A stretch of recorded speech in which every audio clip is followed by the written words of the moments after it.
Hello and welcome to the Rock and Roll to Success. Today I have with me Coach Jacob. He's a master of dopamine. He has created the Dopamine Mastery Framework. He helps people with screen addiction, with dopamine detoxes. And one thing that we were talking about before is that we actually have had our own screen addictions ourselves with video games. So, Coach Jacob, you talked about how you love Dragon Ball, Pokemon, video games like Mario, Zelda. So, how was it for you? How was your journey with screen addiction yourself? Yeah, it was. So, first of all, thank you for having me, Gabriel. It's an honor to be here. And so I'd say it starts with the same with every child. Like video games are like a new thing, right? They are exciting. You can do things that you cannot do in real life, right? And so it starts as fun, right? Because it's fun at the start. But then after a while, maybe you don't really think about it because you are little, right? It becomes more of a distressing activity. So if something makes you stressed in life, then you say, okay, I just play a video game to distress, right? But so that's phase two basically. But phase three is like the phase in which you know, okay, something is weird here, which is you are playing video games, but you don't even know why, basically. You Hmm. just do it. So that's the phase in which that's the addicted phase. Yeah, you have the pre-addictive phase in which you are playing to distress, to feel, let's say, less stressed. And then you have like the first phase, which is the hook phase in which, oh, it's fun, it's new. That's so I think I've played basically my whole life, let's say. And then in the past 6 to 7 years, I decided, okay, enough is enough. It's just too much time. Like, uh, like if we think about, let's say 2 hours a day, right? So 2 hours a day of video games are 600 hours a year. But do that for 5 years and it's like 3,000 hours. So imagine how many things you can do in 3,000 hours. Still have fun, huh? I'm not saying you have to work, but yeah, it's better than leveling up a virtual character and then poof, nothing happened. Yeah, I'd say Yeah, that's my story. Let's say with video games. yeah, I guess I have a very similar story because I also used to play a lot, especially Pokemon. I always had phases like now I have this game that I'm playing a lot, then the other game. But also, like you said, a few years ago, I kind of pretty much cold turkey stopped playing because, like you said, it's a lot of time you put in. And even when you said 2 hours a day, it's not that much if you think of the people that are really addicted. Even if the guy works a 9 to 5, there are many people that get home and just play the whole night. And sometimes they even play so much that they don't sleep well and then they don't work that well. And it really can get to your life. And like you said, leveling up in real life is so much more fun.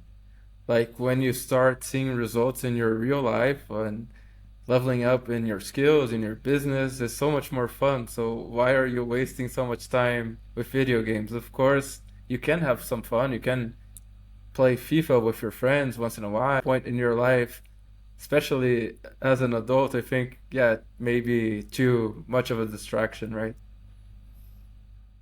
Yeah, I'd say so. Absolutely. But it's more because like video games creator are not dumb. Like they are really, really, really smart. So they know what they are doing. Like every feature in a video game has a meaning. Like and with social media as well. And the meaning is how can I keep you here for more time? That's the whole goal. Because the more you play, the more you're coming back for more. I said more too many times, but it's fine. No, So, the more you say more, the better. and so basically, because our minds, they are incredibly, let's say, smart, but they can be incredibly stupid as well.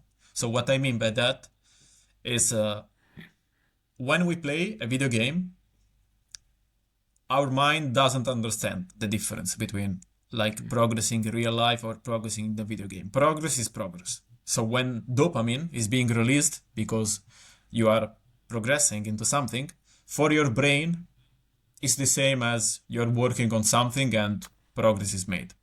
But what's the problem there? I like to use this analogy. So imagine you are at home and there is a dish with deer meat, like highest quality deer meat, right? With really good vegetables, like one of the best dishes that you have. And you can have this dish for free, right? But then you have another situation in which you have to go out, hunt the deer.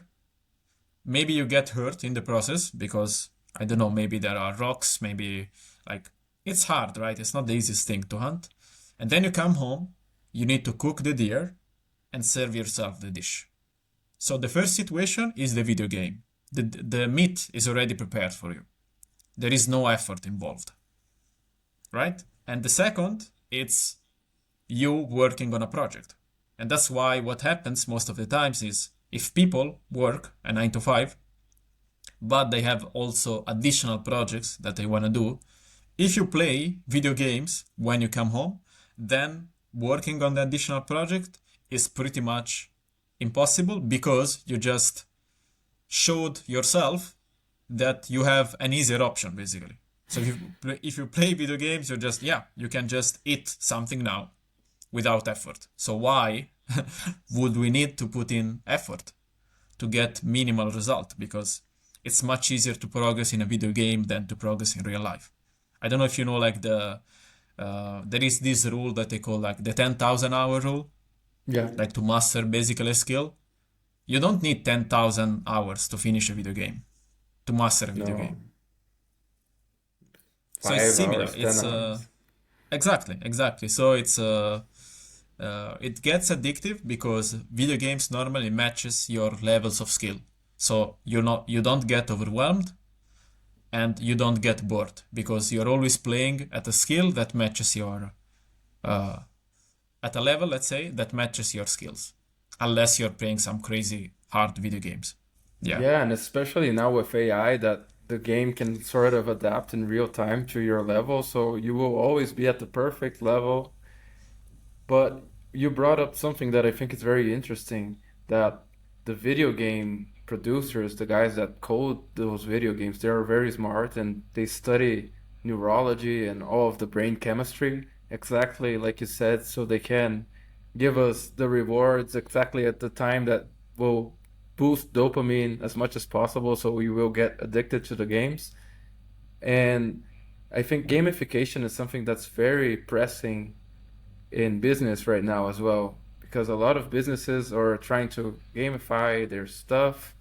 Even like you said as well, like a food delivery service, sometimes it will give you a notification exactly at the time that they know that you will boost your dopamine to get a notification from them.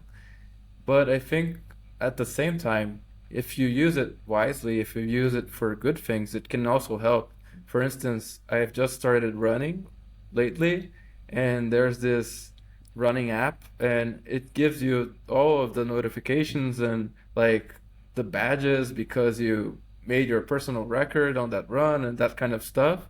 So you can use notifications like gamification for the good, so you want to run more, you want to beat your own level. It's like a video game, but in real life. So I think if we use it wisely, we can also have good results. absolutely. I think that's one of the things that I like to do with any types of screen addiction is understanding the the mechanism at the base of the addiction and then using that same mechanism to our advantage. So with video games, it will be gamification. With social media, it will be understanding, for example, what is an intermittent reward, how can you use that for yourself, and for other addictions, it will be something similar, but always by understanding the nature. Like if we understand the nature, then we can fight it. But if we can't understand the nature, then we are bound to, yeah, we are bound to fail. it's really easy to fail because, again, there are people smarter than us, let's say, in a certain sense, because that's what they do. Like their Hmm. specialization, it's in understanding the human brain and how to make us click, let's say, in a not so optimal way. Yeah, definitely. There are very smart people that study this a lot. They know all of the little intricacies of everything, the neural pathways, the all of the well, everything in the brain. They know about it much more than us, so they want to get us addicted. And I'd like to know more about how you do this work. How does the dopamine mastery framework work? And how would you go with someone, for instance, a 9 to 5er that's addicted to social media, or someone that just can't stop looking at their screens? How do you typically work with them? Yeah, that's a good question. So I'd say, so first of all, I will just ask questions and get as many answers as I can. Because most of the times when we indulge, let's say in screens or whatever addiction, it could be alcohol as well or smoking, there is actually a need that's not being satisfied naturally. So we turn to those vices. So, for example, let me use, because I read it yesterday, so I really remember it. So let's use an example of somebody that's gained a lot of weight, right?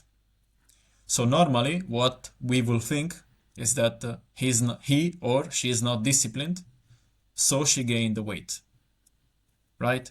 But if you dig deeper in their history, basically what happens sometimes is that maybe they got uh, maybe they got some bad comments when they were younger.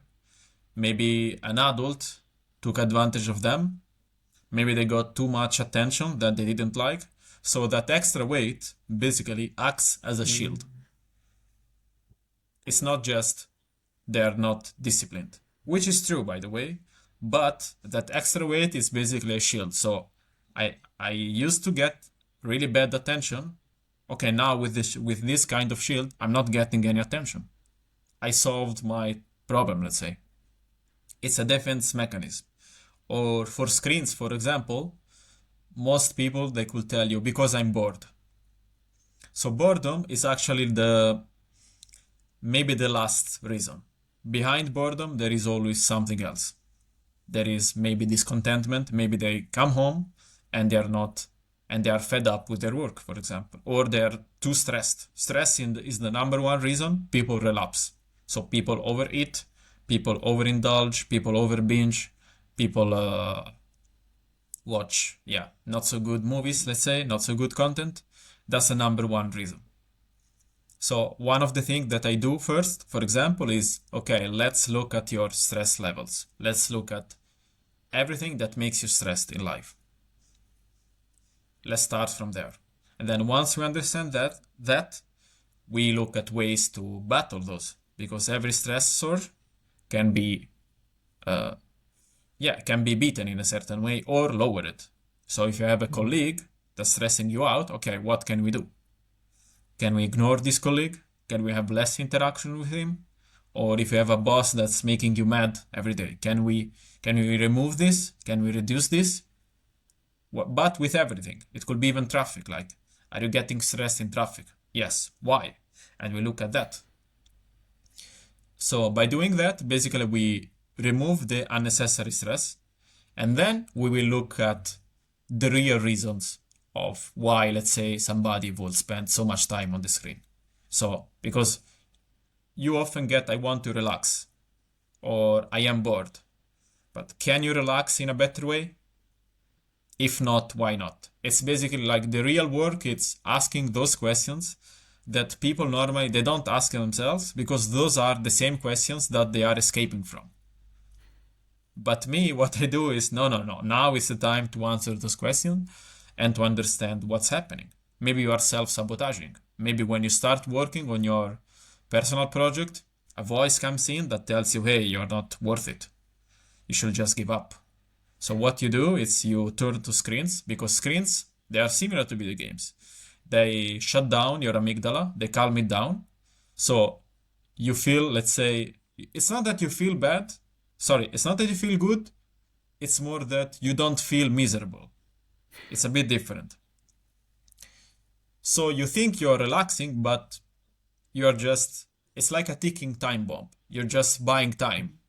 I mean, wasting time, but it's more, let's say, buying time for your. And then once you finish, the stress is gonna come up because you haven't dealt with the stress. It's like a shot of anesthesia. Like once the anesthesia runs out, the pain is gonna come back. So you keep running away, it comes back. Running away, it comes back. And some people, for example, get up becoming depressed. I call it self-induced depression, which is basically when you spike your dopamine so much that the dip that you have later is just too low for anything Hmm. to make you go up, basically. Yeah, I So think those are the you. main things. Like the main thing is questions, like understanding, okay, why are you escaping from this thing? That's that's the hard part. Once you solve that, then everything is like a domino. Then of course you have like the habits, good habits and bad habits, like the engineering of the environment. But the big work is in being accountable and answering those questions. Because if you don't answer those questions, what's gonna happen is that you're gonna go on for 1 week, you're gonna feel good, and then you're going to relapse because you don't really know why you were escaping in the first place.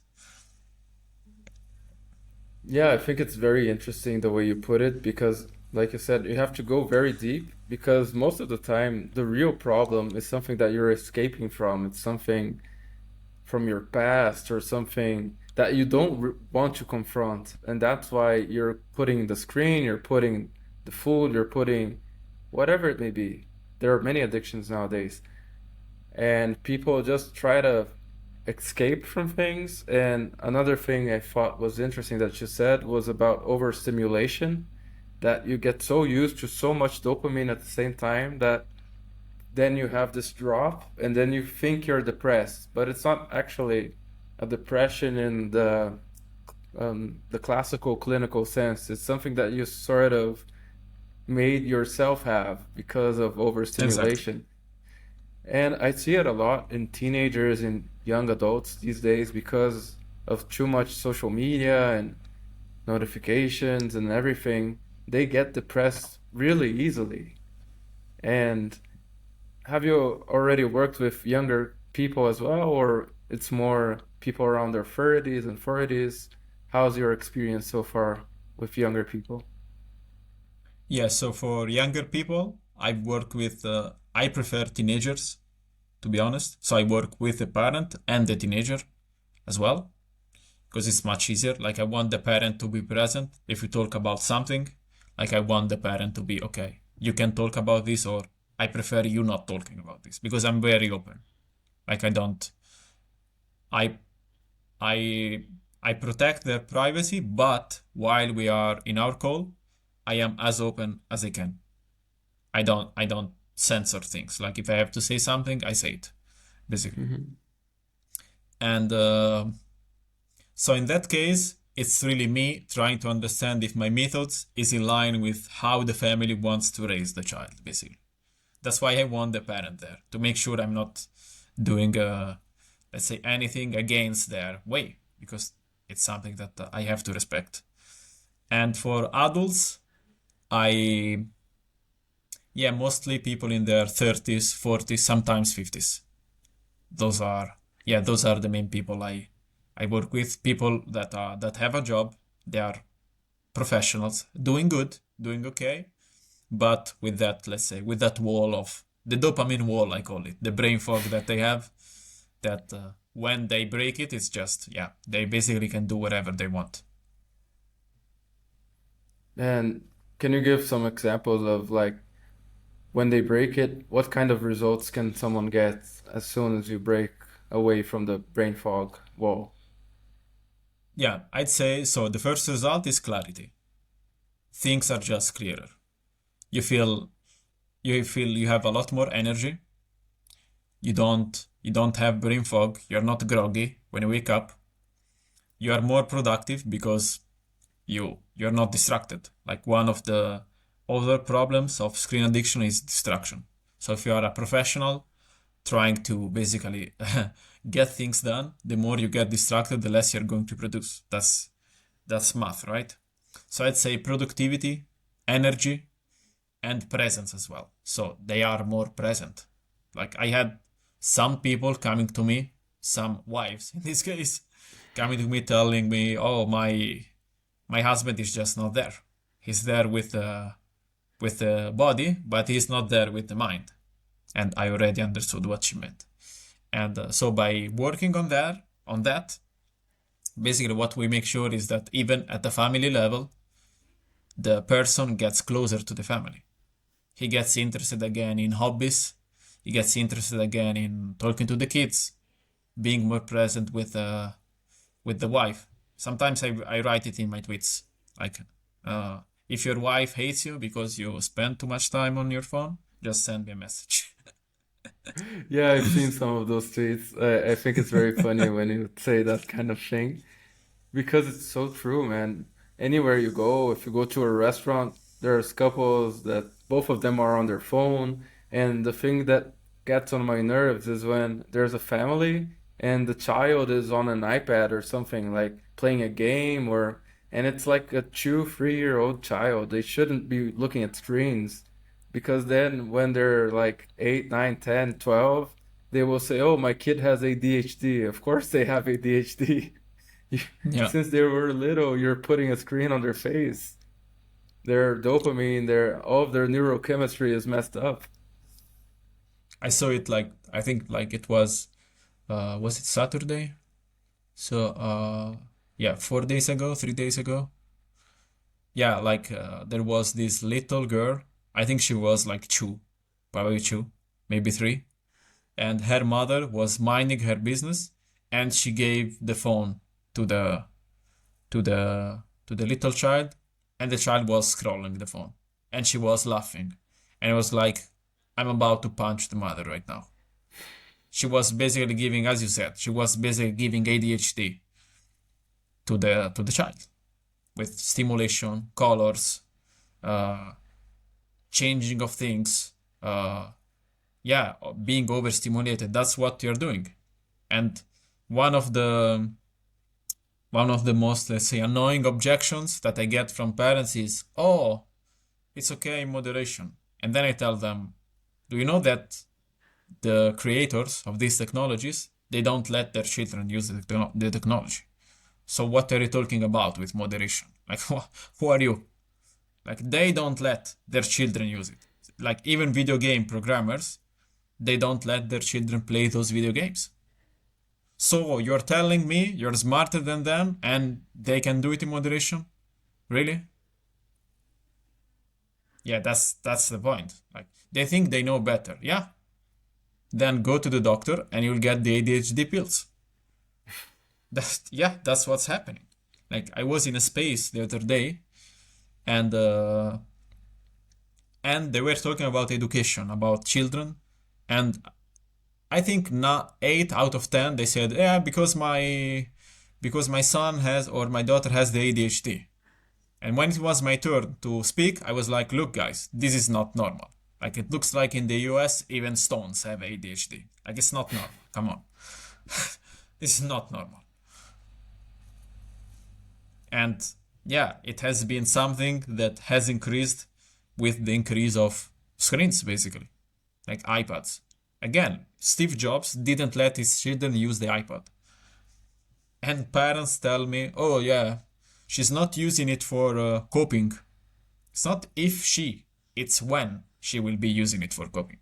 It's not if she. Now, maybe their daughter is 6 now, but in 2 years, she will start, let's say, uh, feeling bad some days, and if she has like the electronic cigarette, basically, she will use it. Why not?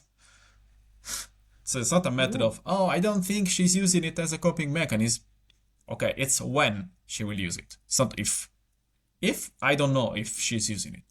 I can tell you for sure that she will use it eventually because everybody goes through ups and downs. Yeah, especially as you grow up, like when you're a teenager, it's normal to go through ups and downs because your hormones are all over the place and you're trying to figure out what you are. You're becoming an adult, and if you are already used to having that kind of stimulation from cell phones, from video games, from iPads, of course, like you said, it's a matter of time. You will eventually do it. Yeah, And exactly. you know something about the ADHD as well is, of course, it acts in your brain and then it messes around even more with your neurochemistry. And then people have like you have the up and then you have the down again, and then many people have sort of a depression induced by the pills. So it's like a never-ending cycle of overstimulation, then you give the pill, then you get depressed, and you're never happy. Yeah, because you're, as you said, you are breaking the neurochemistry of the human being. You're just playing with it, but in nature, unfortunately or fortunately, you can't get anything for free. So if you are stimulating yourself, that means you're getting rewarded for no effort. It's like stealing, basically. You're just stealing. Sooner or later, you will need to pay the debt. And the debt, it's pain, it's a craving, it's depression. That's a debt. But what happens is that when we are in debt, we steal again, which is spike your dopamine again. So the next time, the debt, it's even bigger. Yeah, it's a never-ending cycle unless you decide to try to break the cycle. And it's much harder to break a cycle when you've been in this for years than it would be if you started at the beginning and did, like you said, go asking the deep questions, the questions we want to run away from. And like people, like you said as well, people don't get fat because of their lack of, how do you say, Discipline. discipline, exactly. It's not because you're undisciplined. It's because you're eating emotionally most of the time. You Yep. want to eat some candy or some sugar or something that's hyper palatable because you know that will spike something in your brain and that will make you happy for 5 minutes. But that won't solve the problem. You're sad because of your emotions, not because of the food. The food won't. It's like digging a hole that never fills up and trying to fill it up with food, and it doesn't solve the problem. Yeah, exactly. And dopamine, what it happens is that wants more dopamine. Because when dopamine is released, for us, it's like, okay, we are going into the right direction. So here, I'd say the best examples are so spiking your dopamine unnaturally. So with, let's say, food.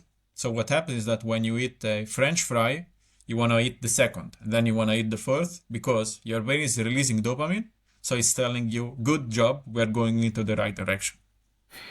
But the real life situation there will be like, let's say you are in a forest, you just found, let's say, a zone filled with fruits because you want fruits, let's say. So your brain will release the dopamine because good job, you found the fruits. But eventually, you will run out of energy to gather the fruits, right? So that's like a signal, okay, for this day it's enough. We are too tired, we cannot continue. But with junk food or electronic, let's say, uh, electronic addiction, digital addictions, what happens is that there is no end point. Like the end point is where you are so so full of food, or you are so exhausted of spending time on screens. That's the end point, unless you stop before. But normally that will be the end point because there is no reason to, for your brain, there is no reason to stop once you start. There's literally no reason because that action is recorded as good job, my guy, we're going into the right direction. Continue. That's what's happening in the brain. Yeah, and there's no end point, pretty much. I've known of people that have so deep cravings, like they would go to an all-you-can-eat buffet and they would eat so much that they would then go to the bathroom and throw up and then go back and eat more. Like the craving is so big that you just can't stop. You find a way. Or people that do like those stomach surgeries, stomach reduction, and then they start eating like um, chocolate milk or condensed milk because they can't eat like real food anymore, but they can eat some liquids and then they just throw the calories in to have the dopamine. It's crazy what people can do for it. It's a real addiction. It's like a real drug that we have naturally, but if we use it in the wrong ways, it really becomes problematic. Yeah, and unfortunately, it's much easier to use it in the wrong way than the right way. And that's why when people say, yeah, but it's okay in moderation, you can do this in moderation. And it's like everybody, every addict started in moderation.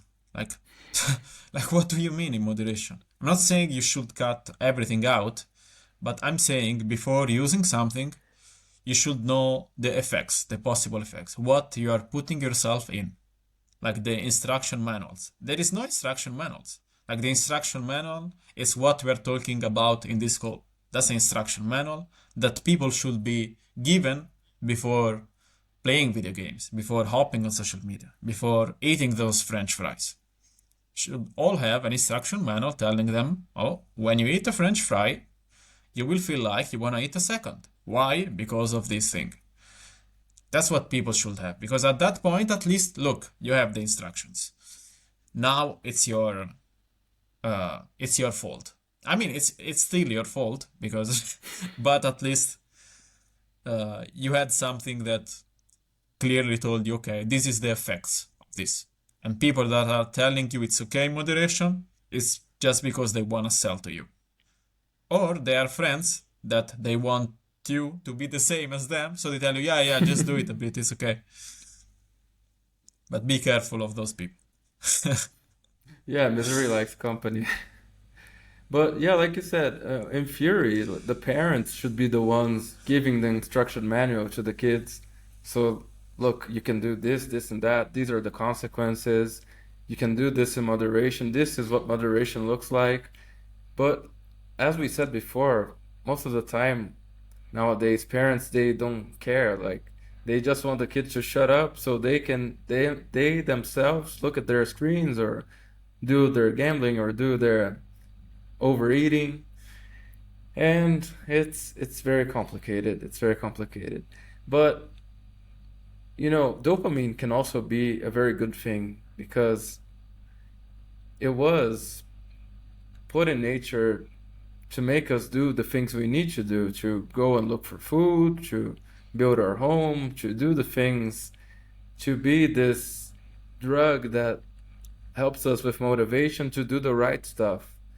Although it can be used for the bad stuff, like we were talking about, I've read that most of the overachievers, they're very dopamine. I think I don't remember the word if it's dopaminergic or if they're more sensitive to dopamine.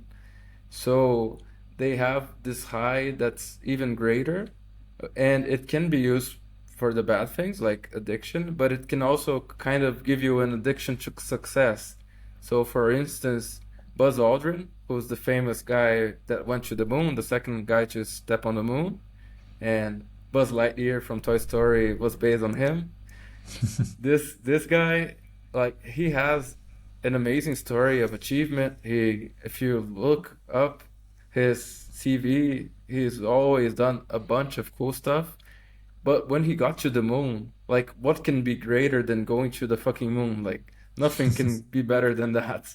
So when he got back, he sort of entered into a depression because there's nothing, he reached the peak, right? So there's nothing better than this. And then his marriage fell apart, and then he got addicted to alcohol, and he had like a decade after that his life was in shambles. He got over it. He went to Alcoholics Anonymous. He's still alive today. He's like 93 or something. But at the same time, he had this relapse because he got to the highest peak Earth or even out of Earth. But then he didn't know where to go from there, and he had this fall from grace, you know. Yeah, yeah, yeah. That's another thing actually that's really important on how we set goals. Because the problem with just setting goals is, as you said, once you achieve it, if there isn't something else that you want to achieve, for example, then you feel a void. That's why, for example, I prefer to focus not so much on goals, but more on the lifestyle. So instead of saying I'm gonna build 10 pounds of muscle, it's gonna be something like I'm gonna eat well, which is not like super measurable, right? But it's a lifestyle. I'm gonna eat well, so the 10 pounds of muscle would be let's say of course I'm oversimplifying here. So the goal will be a consequence. So I'm reaching the goal because I'm living this way. This is my system of living. This is my way of living. So imagine, do you watch MMA? Sometimes. So imagine, so if I say my goal is to be UFC champion, that means when I reach it, I might be like, okay, what's next? But if my goal is to be the best martial artist on earth, that's gonna keep on going forever because you can always get better. But if you want to be a champion, then once you are a champion, then, and I'm saying with the absence of another goal. That's what I'm saying. Hmm. You would be stuck in a certain sense. But if you just know, I just want to be the best at my craft. And being the best means that I'm going to keep improving. And the moment I will stop improving is the moment that I will take, let's say, my last breath or my physique will not work anymore. That's why some athletes have problems when they retire, for example, because part of their identity is gone. They're not on the field anymore. They're not on the court anymore.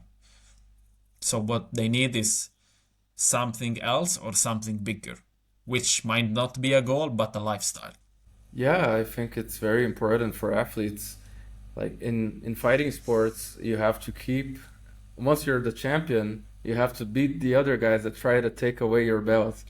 And if it's some other kind of sport like basketball or football, you have to be the champion next year again and again and again and again. And you always want to be the champion. And if you're not the champion next year, you will be pissed and you want to be champion next year again. And it's a never ending cycle until you finish your career. And then, like you said, you need another goal. And there are many guys that fall from grace and they don't know what to do after they're not an athlete anymore. But on the other hand, there are many others that do find new goals. And like Michael Jordan, he bought an NBA team, he's a successful entrepreneur. Or Kobe Bryant, he even got an Oscar and he was working towards being more of a businessman, more of a guy that would work in Hollywood. And you need to find a different goal because of course, there are goals that we can have for our whole life. Like, I will have a healthy lifestyle. I will exercise every day or pretty much every day. I will eat well. But there are things that you simply cannot control as well. And there's this phrase that's like, you're not entitled to the fruits of your labor. You're just entitled to your labor. So you just need to put in the reps. You need to do your work and don't overthink about the results. If you want to get 10 pounds of muscle and you're exercising 5 times a week or eating well, you will get there eventually. Yeah, yeah, exactly, exactly. Because I think fixating on a goal too much, it's like fixating like on what you don't have, basically. So it's like reminding yourself every day that I don't have this thing. I don't have this thing. But if you focus on something more like, okay, I desire this thing because it's good for me. You are more concentrating on moving towards, let's say, the pleasure rather than running away from the pain, which is human because as humans, we tend to run away more from the pain because it's a survival mechanism. So when we are in danger, we need to fight or fly for survival. But the same thing is not, so it's not the same for when we run towards, let's say, pleasure. Because if you run towards pleasure, that doesn't mean you are in danger. You're just running towards pleasure. But if you're running away from pain, that means you are in danger. So your subconscious wants to protect you. So it tells you, hey, run away, or hey, it's time to fight. Yeah, I think any big goal, any big achievement that we want, we have to learn how to play with our brains to maximize both the running away from the pain and the running towards the pleasure. So I even believe that many of those big athletes, they have so much aversion to losing. They hate losing so much more than they love winning even. It's like they use this running away from losing more than they're running towards winning, right? Because they remember when they were 13 and they lost that time and they were so fucking pissed, and now they don't want to lose anymore. And I don't know.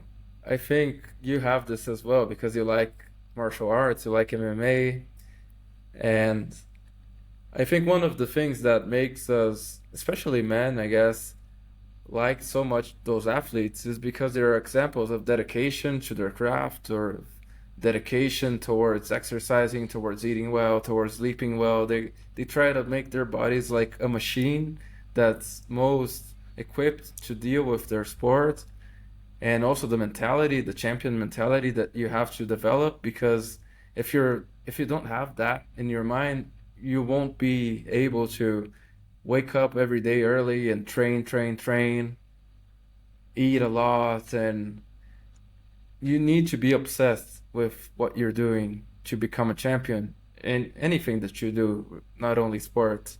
And I think this is something that's very ingrained in the male nature. Like, we want to be the warriors, we want to be the champions, and this is something that we have since we were little boys. That's why we like those video games like Mario, he's trying to rescue the princess, or Link as well, and Zelda, and we have this obsession, we have this craving as little boys. And with sports, we also have this, like, the victory of winning the championship that would be something akin to winning a war in previous times. And I don't know how much this has been changing in terms of the culture shift in society, that some of these things that are so natural to us, there's things like that. And then I feel like most of the boys these days, they're like a bit lost, you know? They don't know where to fit in this society anymore sometimes. So what do you think about all of this? Is this going on YouTube? We I'm can just cut kidding. some stuff if you want. No, it's more for um I'd say I think there is a kind of psychological war against men, in the sense that, so if you think about every revolution has started with a bunch of men with high testosterone that got really pissed, and they got together and they made things happen in a not so, let's say, beautiful way. They weren't just talking, they were doing as well. Hmm.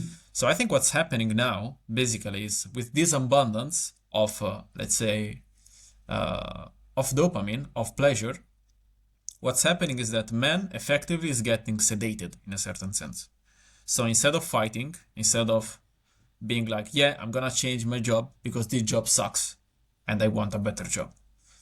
What's happening is that it's just much easier to go home and be like, yeah, I'm just gonna play some video games, drink a beer, eat some Cheetos, and forget about it. Because that's easier. Like, why should I?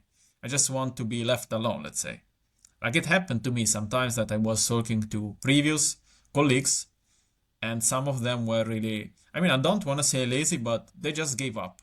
They weren't like, okay, let's make our situation better. They were just, nah, it's okay, it's okay. Yeah, I complain, but Yeah, when I finish work, I just go home. I just, yeah, enjoy life. That's how it's that's how it's sold. Like enjoying life is basically not doing not yeah, enjoying life basically means not following your dreams. That's what's enjoying life. Because by the definition of it, basically you are escaping from pain, which is the thing that you need to get to the next level. Because that's like a payment. Like you have pain, like you have money. So to buy a car, you need to spend money. To upgrade yourself, I don't know, in a job, in a skill, you need effort or pain. So if you don't spend effort or pain, you don't get better because there is no payment. Why should you get better by doing nothing? So what happens is that before words were fought with bullets, now they're fought with information. So the most important asset for human beings in general, it's attention. So where your attention goes, your energy will go there as well. So if your attention is scattered everywhere and not on your goal or on your mission, then you're much easier to control, let's say. You're much easier to deviate. You're much easier to be, let's say, to be kind of a ship, let's say, because you're not fighting. Like your spirit, you have no spirit anymore. Like you're just okay with your situation. I'm not saying everybody should fight every day, every freaking day. But what I'm saying is that if your situation is really bad and you're not doing anything about it, then that's a problem. And most of the times it's a problem of escapism because you just have abundance of feeling good in the moment. So you say, it's okay. I'm gonna get this shot of anesthesia, this shot of stimulation, and I will forget about my problems for 2 hours. Then you will go to sleep, but your problem haven't disappeared. You just, again, you're just buying time, but how much time are you going to buy? That's it. That's when, let's say, the pain of inaction is gonna be bigger than the pain of staying there, basically, of not doing anything. That's a big thing. But today, again, if you don't want revolutions, if you don't want people to get mad at you because maybe you created a law that they don't like or working conditions are not good, just give men vices, just give him alcohol, just give him sex for free, everything for free or cheap. Just give him video games, just give him social media, and he will not fight. That's the And psychological war. it's funny that I was thinking about how things were 100, 200, and even more years ago, and they used to give men like cheap booze or gambling or prostitution. So they would work in mines or work in early factories, and it would be that grueling work, a lot, very physical work, and you would be very tired when you got home, and then you would go to the bar and you would drink all night or something like that. And nowadays, the modern version of this is what you were saying, the cheap dopamine of the screen addiction or the cheap dopamine of Uber Eats or video games or whatever it is, because then you become a sheep. Because even though your life may be hard, you don't have the energy and the dopamine you should have to try to change your life. You're using it on something that won't give you anything really. It's just a video game or something that won't bring you this liberty to make your own money on the side in side hustle, or to change your job, or to anything, to raise your family in a good way. You're just always running away from stuff. You don't pay attention to anything. You see people that are eating, but they are not even paying attention to the food. They're looking at a screen while eating, like they're some robot or something. And then people get to the point they're 60 or 70 or 80 years old and they're thinking like, where did my life go? Well, you weren't paying attention. That's where your life went. Like every end of the year, people say, wow, this year was, it went by so fast. but of course it went by fast. You weren't paying attention to anything. You just woke up, went to your job, didn't pay attention at your job, then you went back home and didn't pay attention at home. So every day is like the same day. You're living it again and again and again, and everything becomes a blur. And The brain fog. I don't understand. Yeah, it's the brain fog, and I don't understand how people get upset. It's like it's logic. If you're doing this, of course you will have these results, but people don't stop to think about it. They don't stop to do what, and that's the thing that I think is very important about the work you're doing with them, to ask the hard questions, to go deep into their thought patterns and their their beliefs, their limiting beliefs, the things that are deep inside them. Because if you don't do this, you will keep on the hamster wheel, and you will do it again and again and again. And when you know it, you'll be 70, 80, you'll be on your deathbed, and you didn't do anything you were put on this earth to do. Yeah, that's another big trick of overstimulation, which is that it makes you less ambitious and you are more prone to give up because you're always running away in a certain sense. You are basically conditioning your brain to run away from pain every time. Every time. If you do it once, okay, twice, three times. But imagine doing it for years, for years. The moment you need to, let's say, step up as the guy to solve the situation, you will have a past filled with you escaping. So that's, again, that makes you really, that's why I was saying that you become much weaker in your resolve as well. Because what happens is it's really that you don't have any reason basically to fight, because you just conditioned yourself to escape. So when you realize it, you're not even that mad in a certain sense. You are mad, but you're not as mad as you should be, because it's still you are under anesthesia in a certain sense. So like even for me, when I was playing too much video games, I really could see it that in other things I just couldn't accelerate more. Let's say I just got to 50 miles per hour. I was pushing on the accelerator and I couldn't go more. I just couldn't. I knew I could do 150 miles per hour, but I was stuck at 50. And I was like, why am I stuck at 50? And then as I started removing all the stimulations, the major ones at least, then, oh, okay, now I can really accelerate. Because again, it's a mental thing in which on one hand, you have free progress, because that's how the brain sees it, as free progress. Because dopamine is being released with no effort. Like, who wouldn't pick that, right?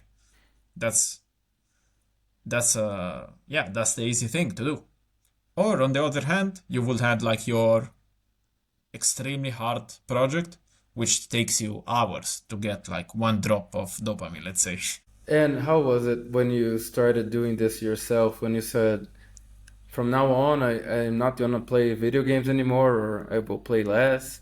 And was it like from one day to the other, or did you have like a process that you went through to get to this point?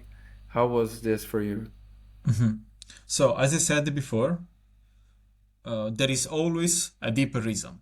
So, for me, the deeper reason was, and I could really see it. So, I was in uni and I was about to enter the workforce. So, in uni, I was having a hard time passing exams.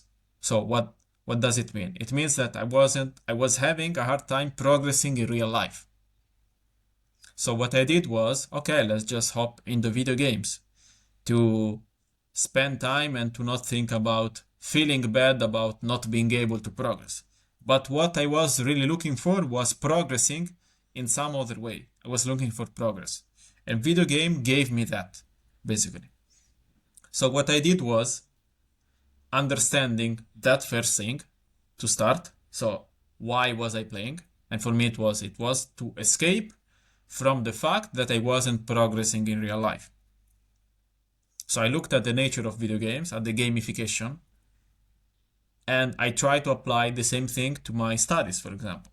So instead of studying for an exam, I would say, okay, right now it's time to upgrade my skills in math. So I would look at math as a sort of video game. That helped me a lot mentally. And as I did that more, then progressively I will just stop playing video games, because the moment I will start playing, I will be like, I have so many other video games in real life that I can play and get better at. And that's how I got into self-development. That's how I got into reading. That's how I got into creating. Not at that point. It was much later. But that's how I got into more creative and worthwhile endeavors, because I got to the root problem. And for me, it was not being able to progress. And how could I use the same addictive mechanism of video games in my life?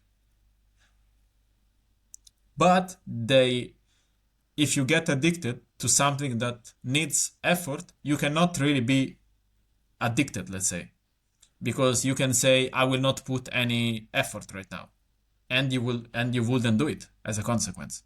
So it's like people that say people get addicted to going to the gym. Still, that's not even a bad addiction, because to get results, you need effort.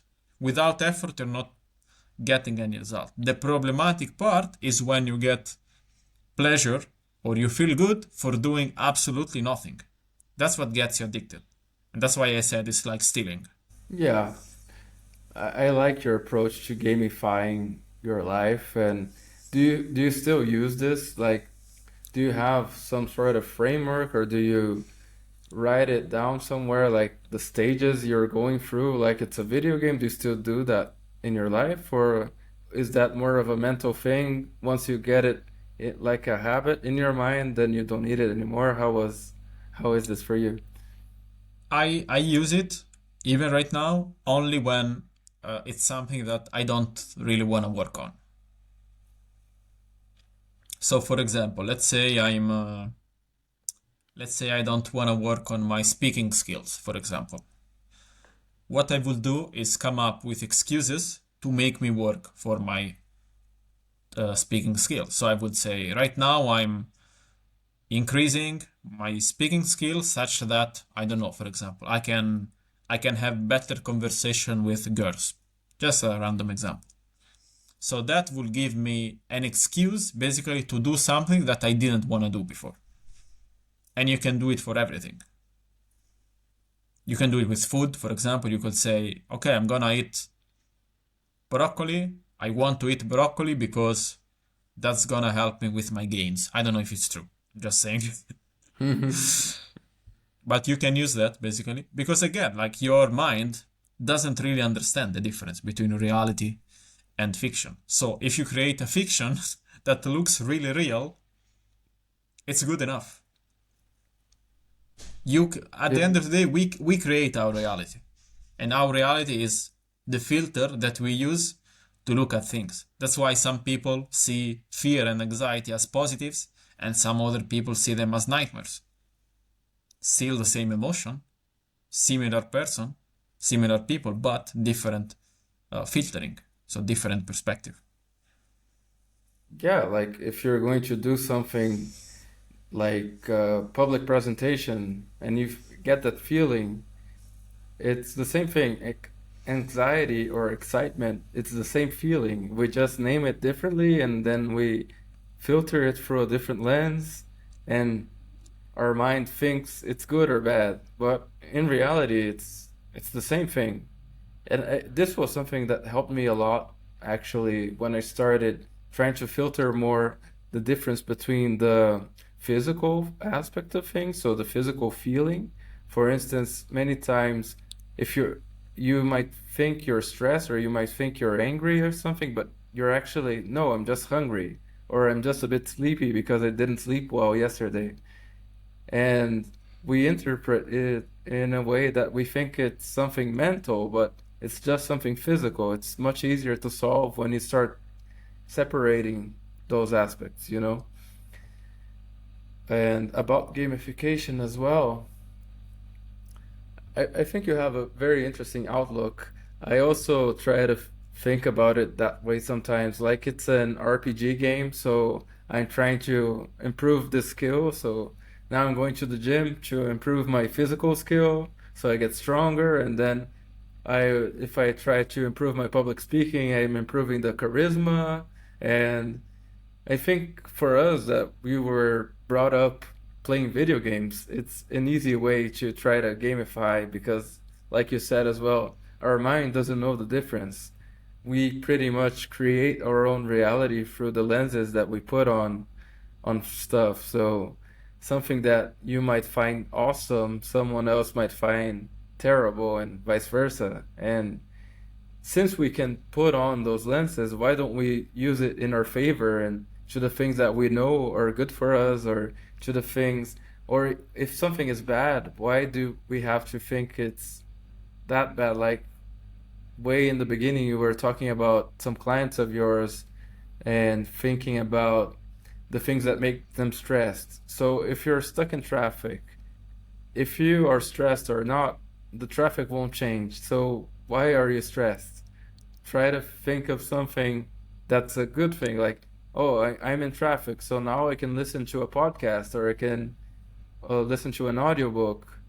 So don't get stressed by things that are out of your control, right? Yeah, exactly, exactly. That's because it's a habit.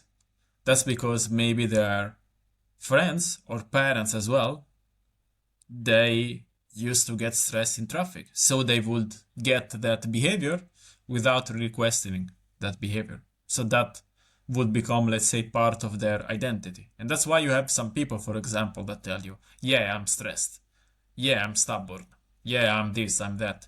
But in reality, what they are, it's the reality is they just did that action for so many years that that action become part of their identity, which is not true, by the way, because I mean you can stop being stressed, right? Or you can stop being stubborn. So it's not your identity, it's just something you do. It's much easier to change something you do than something you are. that's one Definitely. of the that's one of the things as well, like for addicts, for example. The first thing to do is always to disassociate with the addiction from your identity. So instead of saying I'm a video game addict, I'm a social media addict, you should change it to something like sometimes I play too many video games, so it's an action, or sometimes I stay too much on my phone. That's an action as well. We can work on actions much easier than identities. It's much easier to change an action rather than change who you are. And that's why the questions basically are like digging into your identity and understanding how can we change your identity to your advantage, not because I say it or he Hmm. says it. It's like, okay, what can we do to your advantage? So the next time that you get a craving, how can we make sure you will not relapse? Maybe you can change your perception about the craving. Maybe the craving is not that you want to play video games. Maybe it's just your brain telling you you're stressed right now. You need to take a break. You just need to take a nap or go for a walk. Or maybe it's your brain healing from the overstimulation, from the dopamine abuse, let's say. You can change your perception about that. You can always change your perception. Is it true? Is it false? That's not the point. The point that is it useful to live a better life? That's the real point. Is it true? Is it false? Like, who cares? Like, I don't. Maybe it's delusional, but is it helping him living a better life? Yes. And it's helping other people with me. So why not? If it works, it works. It doesn't matter if it's delusional or not, I guess. Like whatever works, works. And when you do this kind of work with your clients, do you help them then change their identity of themselves? So you take away the bad things and then you can bring it up again with good identities. Like instead of thinking, I don't like physical activity, you can say, I am an athlete, for instance. This is something I did with myself lately actually, and it's working. And then if I'm an athlete, what do? I have to do exercise every day. So then you start doing the actions from your identity. And even if it's not true in the beginning, but if you start putting the effort every day, then it will be true in 1 month, in 6 months, in 1 year, but it will become true. So do you do this kind of thing as well with them? What I do if there is a habit, let's say that they want to create and they're not able to create it because maybe they have a bad perception about the habit, is I tell them to close their eyes, think about themselves, doing the habit, and feeling good about it, feeling proud of themselves about it, feeling like, okay, they are sweating, and while they are sweating, like they're feeling good. The body's releasing the endorphins, and they're really feeling good. So the more they do that, the more they associate a good feeling to the habit, the more it gets ingrained, let's say, in their subconscious. And the more for them it's easier to to to do the habit. Because again, it's about the perception you have on something. It's all that, to be honest. Like you can have a perception on a task, let's say that you do on your business, a really bad perception. So let's say you hate cold DMing people, right? You really hate it. What I will do in that case is I would imagine myself cold DMing a person, signing a client, feeling really good about, okay, now right now I can cold DM because it works. In my mind, it works. I don't know if it's gonna work in reality, but in my mind, it works. I just changed my perspective about something. I did it really fast now. Like it would need some more work, of course, some more like understanding what is that you don't like about it, and actually seeing, okay, that's not that bad. Actually, we can like reframe it. Always reframing things, not like substituting, but taking what's there and just change it a bit. Mm-hmm. It's much easier to work with something that's already there rather than removing things and putting things back. So you change little by little. So you change a bit here, then a bit there, and I will over change time the after framing. a few Yeah, I a will few change the questions. framing of, let's say, I don't work out because it's bad. I will try to understand what is bad about working out or everything. Let's say, I don't know, my knees hurt or my elbows hurt. So I would say, okay, then that means if we don't work out with our knees or with our elbows, we can do something a bit easier for our body, let's say. I'm not saying Mm-hmm. to not use the elbows or I mean that's hard, right? Or you But can go swimming and yeah, exactly. uh, We would find alternatives if that was the problem. And if that was the problem, why is it a problem?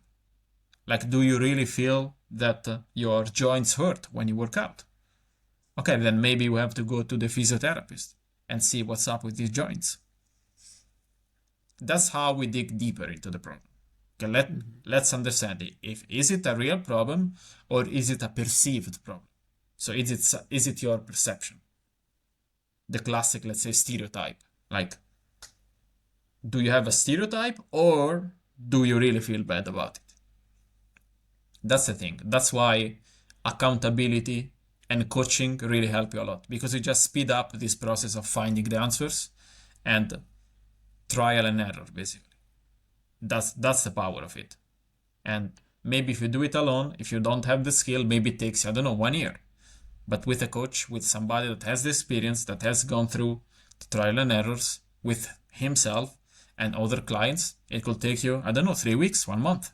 Yeah, so the power of coaching is getting the result much faster than you could get by yourself. Yeah, And by exactly. yourself, sometimes you might not even get the result you want because you don't know what you're doing. You're trying to figure it out, right? Yeah, yeah, that's the main thing. Like it's like you are buying time. You're buying time in the future. So instead of like figuring out things on your own and failing, I don't know, 200 times, you will fail maybe two during the coaching program. Yeah, do you know Alex Formosi? Yeah, I think yeah, I read the first book, the $100. What was it? Um, A Offer. hundred million 100, offers, $100 I think. million dollar offer. Yeah, I read that book. Yeah, because he has this phrase that I like a lot. That's like you not knowing how to make $1 million a year is costing you $1 million a year. So if you don't know something, what you don't know is costing you a lot in your life. You need to try to figure it out as soon as possible because it might be costly. It might, I don't know, for instance, your coaching, how much you charge, but if the person is facing screen addiction upon hours of his day, every day, the cost is insignificant in the long run because if he can change his habits and live a better life, that's much better than the cost that he would pay, right? Yeah, yeah, exactly. At the end of the day, it's how much time are you not wasting on that, and how emotional even the problem is it. Like, I ask many questions also to understand if the problem it's a problem affecting other people as well. Because if the individual has a family, maybe he's not spending enough time with his children. Maybe his wife is mad. So those are additional things. Like, do you want your life to be mad at you? Sometimes that's my question. It's not just, let's say, the logical part, which is, do you want 600 hours back this year? It's not just that. That's logical, right? But when I talk about the children, when I talk about the wife, what about the job? Like, do you want to stay stuck at 100K a year, or do you want to get to 150? I'm not saying I will get you to 150 because that's not my job. My job is to give you the possibility to do it, which you don't have now because you cannot go more than 50 miles per hour by definition. That's up to the person then if he wants to do more. But what I want to do at least is give the people the opportunity to do more. Show them, okay, so if you break these addictions, now your car will be much faster. So it's up to you where you want to go with this car. But now you have the Hmm. car unlocked, basically. Now you can go. But before, it's hard again because you have this wall, this wall of fog, basically, that you cannot break because you always have the easy option. So why would you work 2 hours on your side business? Why would you work, let's say, on a certification as well?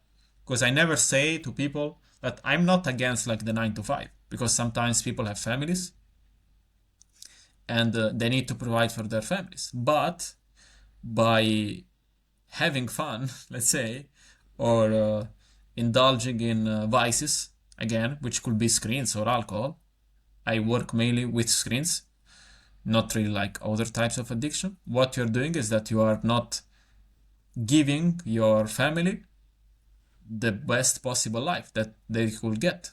So it's not just you, it's what about them? So I think the decision, let's say, to buy a coaching program should be a mix of logical and emotional reasons. I Yeah, think it's so. much easier to leverage the emotional aspect of Mhm. this, of thinking, what will my wife think? What will my children think? And you can even use some form of manipulation in the good sense, of course. Like, do you want your children 20 years from now to not call you because you didn't pay attention to them when they were growing up? Because that's something that happens a lot when Yeah, parents but don't. that's true. That's not, I wouldn't say that's manipulation. That's completely true because that happens. Yeah. And people don't think about it in the day to day. They don't think, oh, my wife's not gonna like me anymore because I don't pay attention to her. We don't go out and have dinner together. They're so going through their habits and they don't think about doing stuff and but it happens. Hmm. I mean, at the end of the day, the problems that they come up during, let's say, a sales call with a client are problems that the client tells you about. They're not like problems that I come up with. That will be manipulating if I came up with a problem that wasn't there. Mm-hmm. If I just made them think that they had a problem, but in reality they didn't have that problem. But if they tell me my wife is mad, I'm not spending enough time with my children, I'm gonna tell you, do you want to keep not spending enough time with your children? And do you want to keep your wife, man? Because that's what you told me. I'm basically saying it back to him. That's what I'm Yeah, doing. you're helping him solve his problem. Exactly. And you And need then to it's know up the to him. problem. If Yeah. And then it's up to him if he wants to continue or solve it. And any coaching program, I think that's good. The price is always gonna be at least 10 times lower than the benefit that they're going to get. Because that's how it is. It should be an offer that's hard to refuse, basically. it is, it is. Man, we've been talking a lot about dopamine, about the neurochemistry of the brain, about how to break off with addiction. But I'd like to ask you about some other things as well, if it's okay with you. I Yeah. remember a few months ago that you had an awesome trip with your dad and you went to Saudi Arabia. Do you want to talk a bit about that? How was it having a nice trip with your old man? Yeah, it was really good. We went on a spiritual trip. We went on a pilgrimage to Mecca in Saudi Arabia, and it was you just feel light. I don't know how to explain it. You just feel your soul is being washed by the place, by the atmosphere. You feel really light, like you're, I don't know, I never did drugs, but maybe that's how people feel when they are under drugs. I'm not sure. Never did them. But yeah, it was a spiritual journey that went really, really well. And yeah, and right now I understand those people that tell you you will not understand until you go there. So that was the same for me. It's hard to explain, but you can only understand if you go there. That's yeah, it's hard like to explain more because it's like something really internal that happens. It's Mhm. like at a spiritual level, let's say.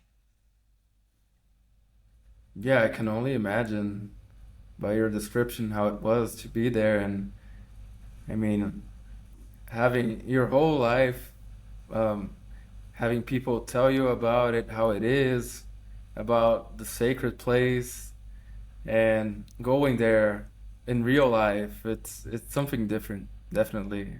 When you get this chance to go somewhere that all your life you've been thinking of, and you have this image in your head, but it's never the same thing in real life, right? Yeah, yeah, exactly. Exactly. I was like the first day I was a bit shocked. I was like, okay, what is this? Like energy. I cannot explain this energy. I was like almost overwhelmed by this. Yeah. I still can't explain what it is, to be honest. It's still hard for me to put it into words. And how many days did you spend there? We spent 10 days, 10, 11 days there. All in Mecca or in Saudi Arabia? We went to Medina for 4 days, I think, or five, and then the rest in Mecca. Hmm. We did those two cities. And after this experience, how do you think that this changed your outlook in life or your outlook in the work you do?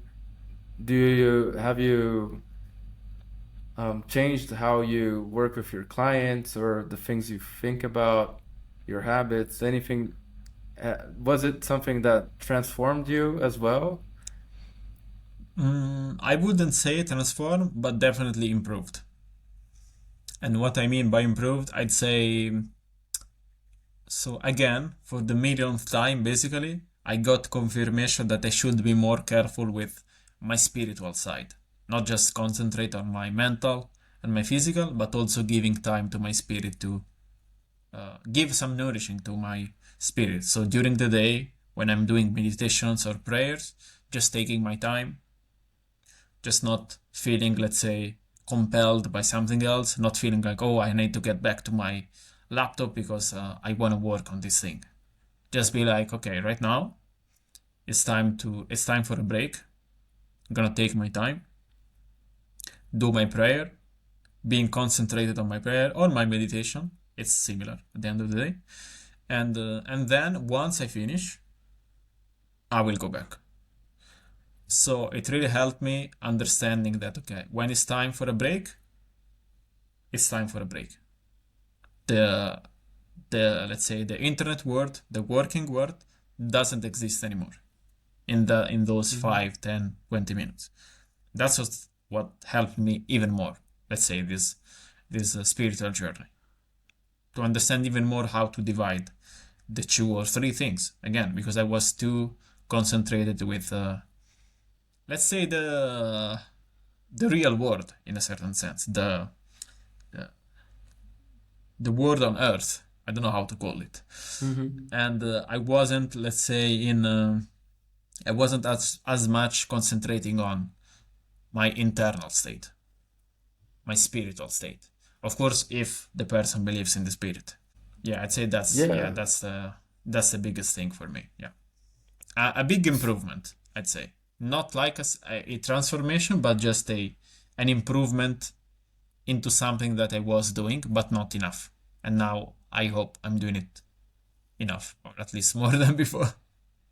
So you think it was something that helped you with presence and being present in the moment because now you're exercising this more through your prayers, your meditations.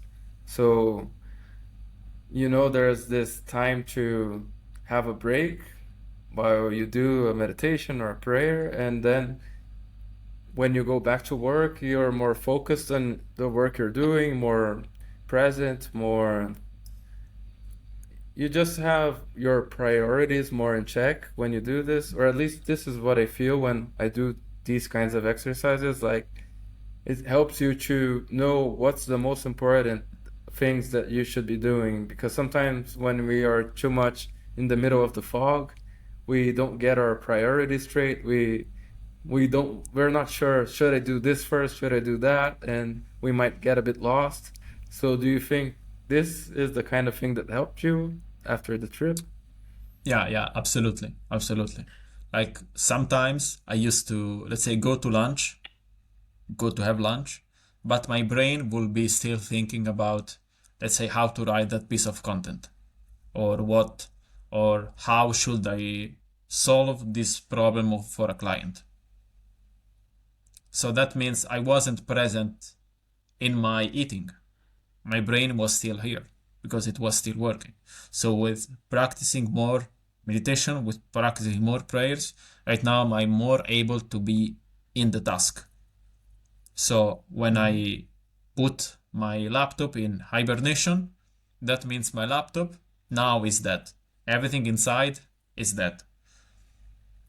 All that counts is the other thing that I'm doing, my prayer, for example, or I'm eating.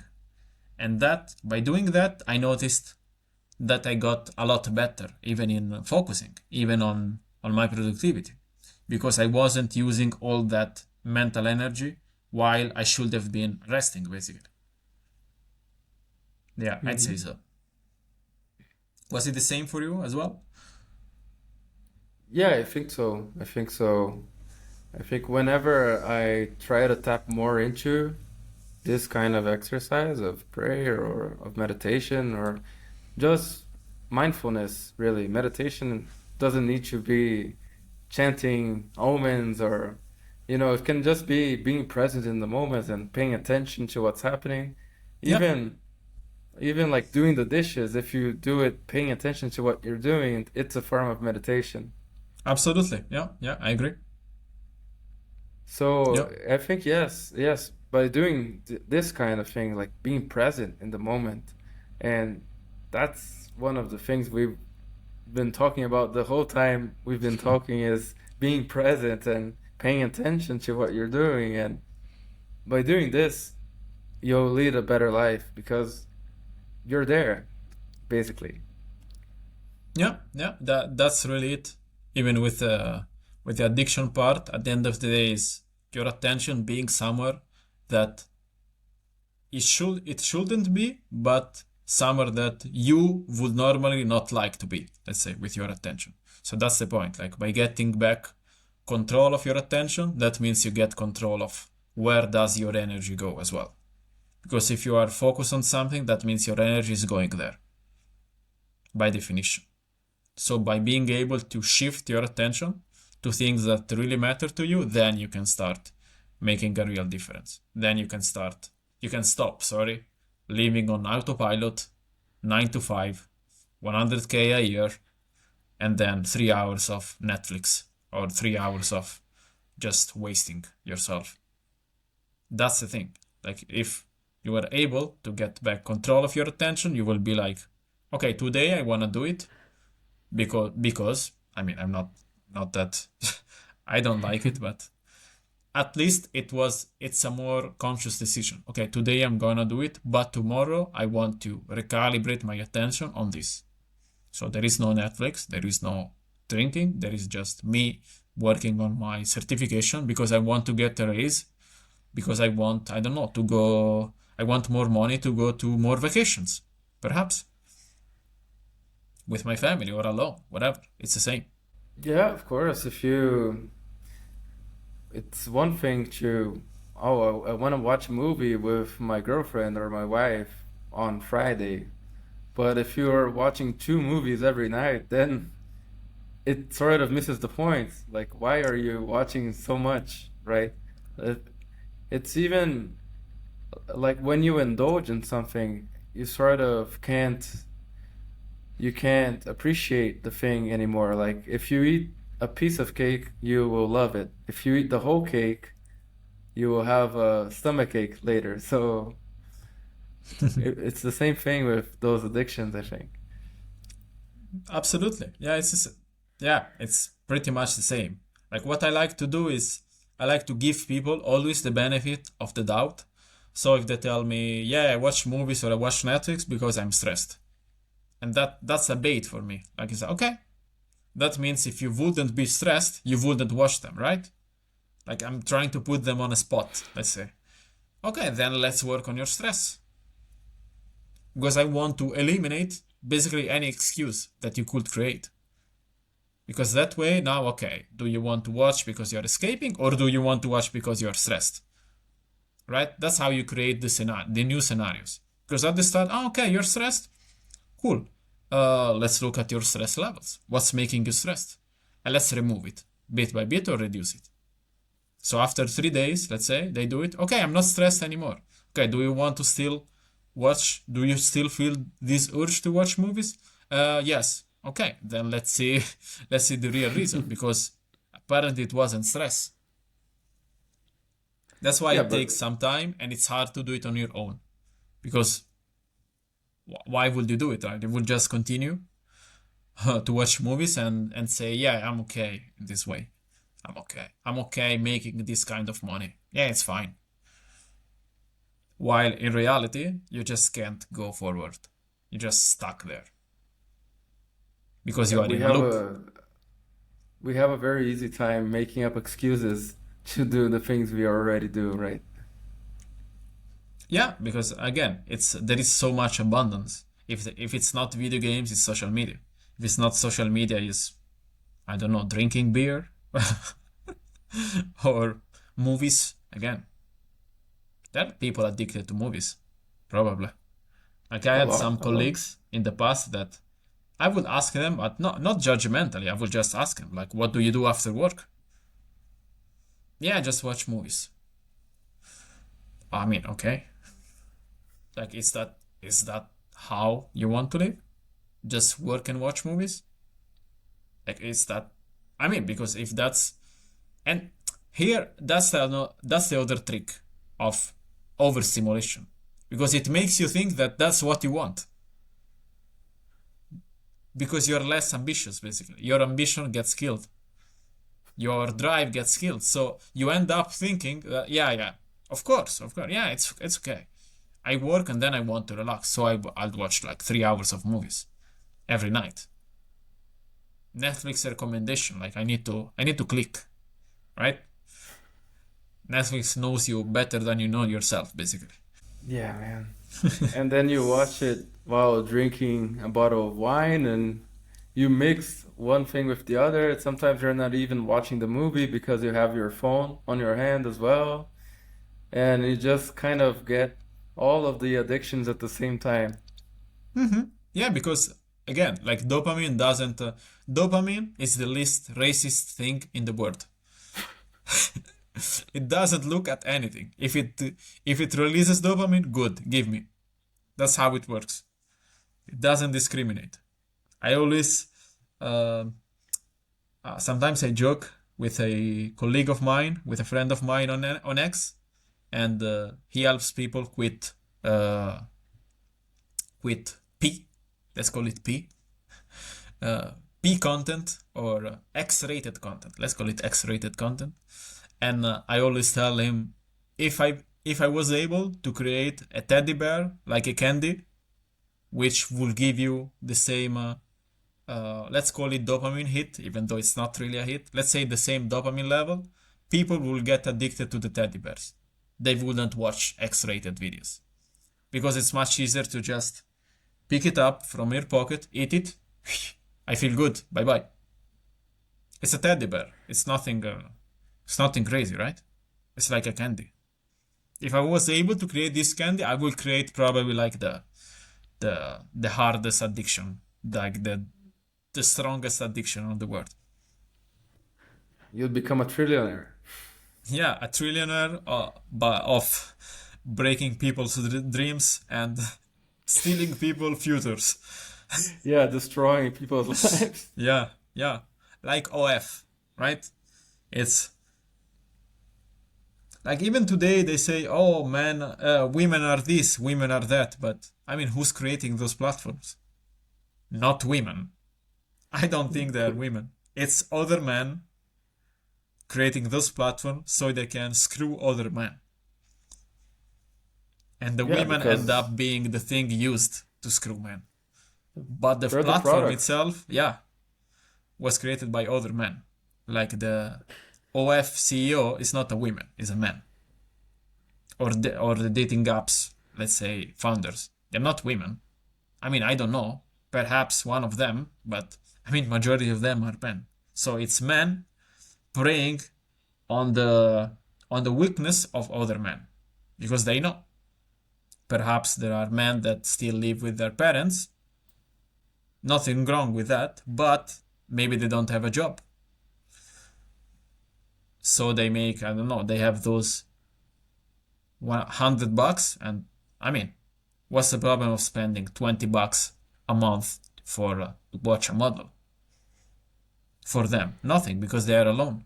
Yeah, and that's a very big problem in our society as well. The dating pool, the dating economics, let's say, it's totally screwed up right now. And many men have both of these addictions we were talking about, OFP, or even in the dating apps, it's also totally skewed towards like the men are the ones paying for the apps and women are the product. And if you think of it, back in the day, if you went to a nightclub, many times women wouldn't pay as well, or they would pay less to get in. And it's kind of the same mechanism, but with steroids because it's on the platforms, right? And yeah, it's very complicated because you also feel the dopamine hits all the time. And yeah, I think we should make the teddy bear. It probably would be better than what we have right now, man. It will be really hard to break, because it's just too easy to access. That's another thing with addiction. So addiction have, uh, I think they have like three things. So novelty, how new, let's say, an experience is it? Then accessibility and anonymity.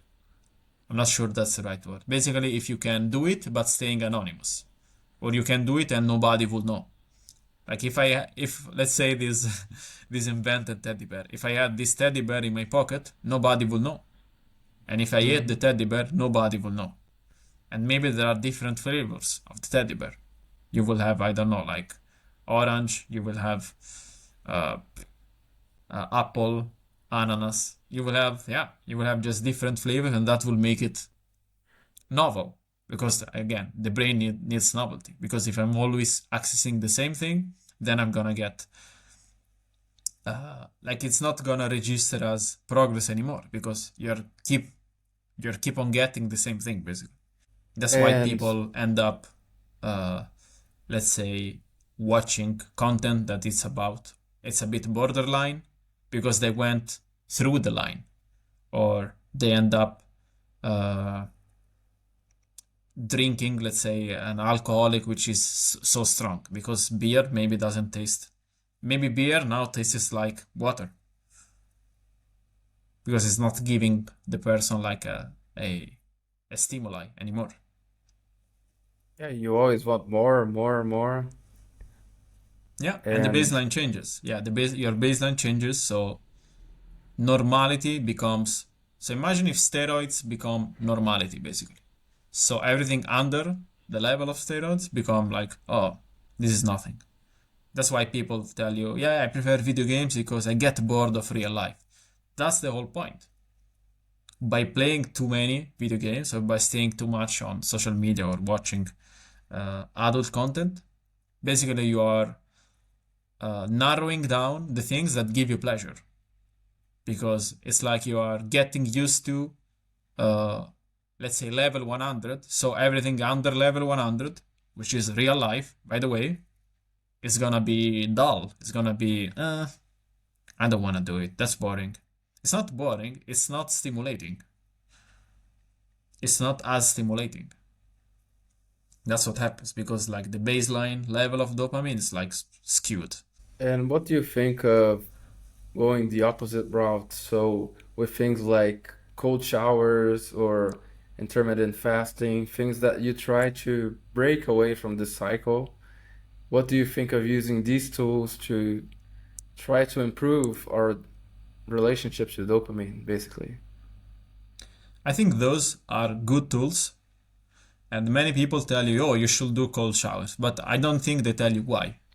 So, cold shower, what it can represent in terms of pain and pleasure, it's you going through pain because the cold water is painful.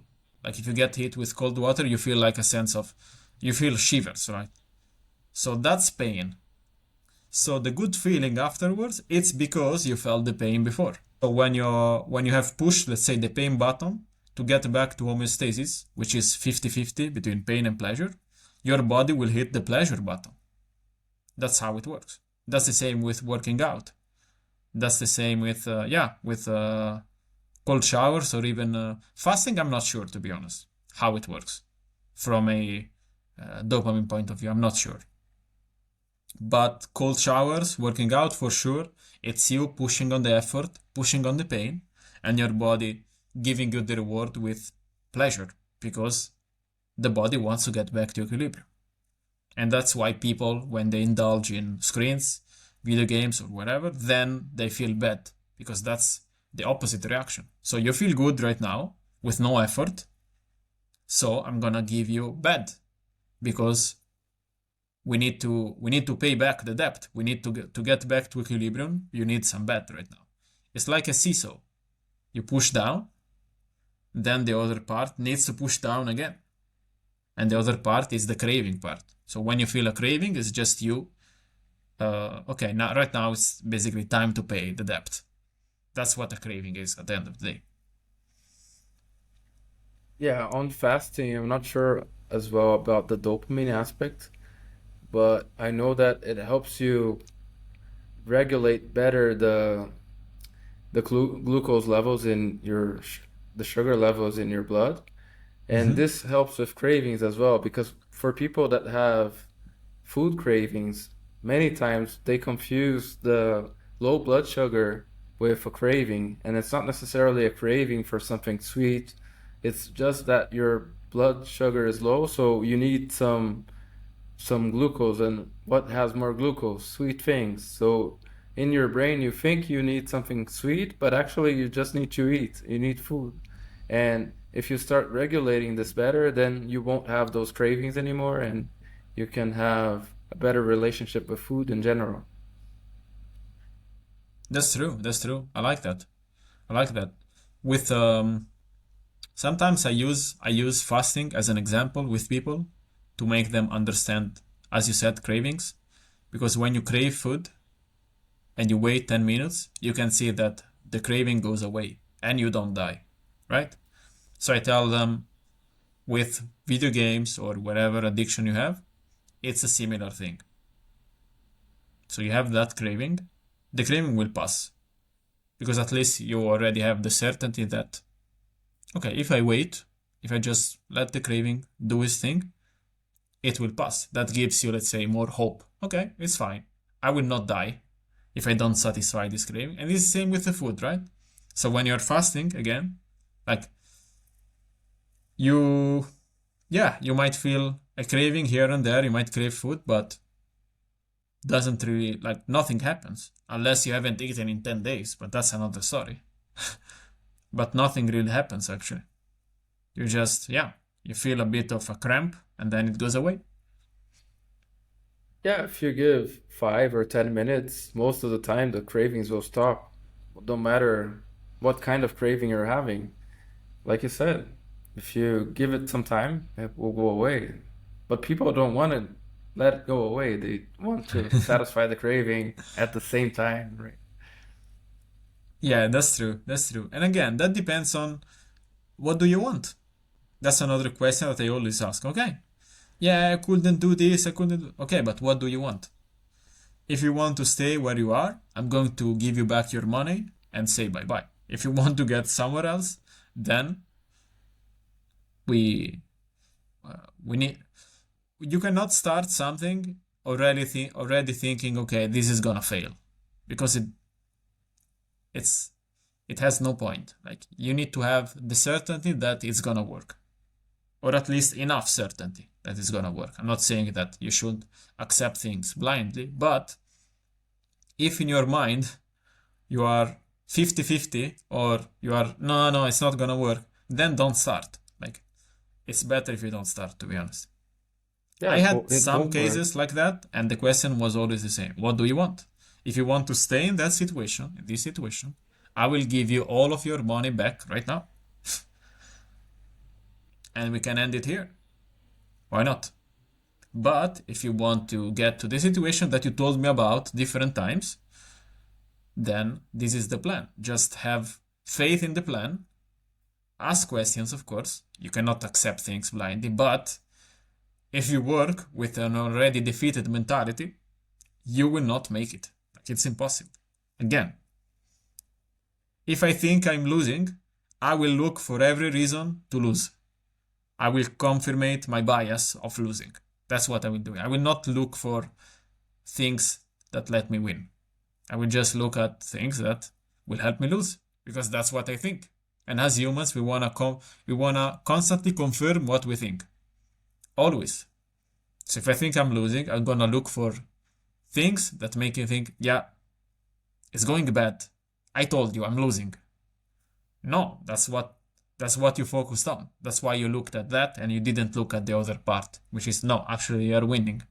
Yeah, I think that was very interesting what you just said of those self-fulfilling prophecies that we make because we want to confirm our biases. So since you're going to start something, why don't you think I'm gonna be the champion? I'm gonna be the best in the world because I'm gonna put in the work and I'm gonna get results. If you start something thinking, oh, it's gonna fail, it's like you're going to have a wedding and you're thinking of the divorce. Of course, it won't work out if you do this. You need to think that it's gonna be forever because if you don't, it probably won't be forever. Like, of course, something might happen, and but you can't go to the wedding day thinking this. You need to be certain that it will work out, right? Yeah, yeah. Perfect example, actually. Really perfect example. Especially with today's day and age, in which couples are like, yeah, let's get married and let's get divorced the next day. Yeah, like they don't care. Oh, if it doesn't work out, we can get the and that doesn't make sense for me. If you want to get married, okay, so get married. Like you need to put in your mind that you're going to do it for the long run, like until death tears you apart. Because if you don't get married. Yeah, I completely agree with that. I think it's too easy nowadays to just say, nah, I don't want to do it anymore. I want him. I don't want you anymore. And it's like, okay, but didn't you? How do they call them? The vowels, like when you say, yeah, as you said, when uh, till death, let's say, Hmm. till death separate us.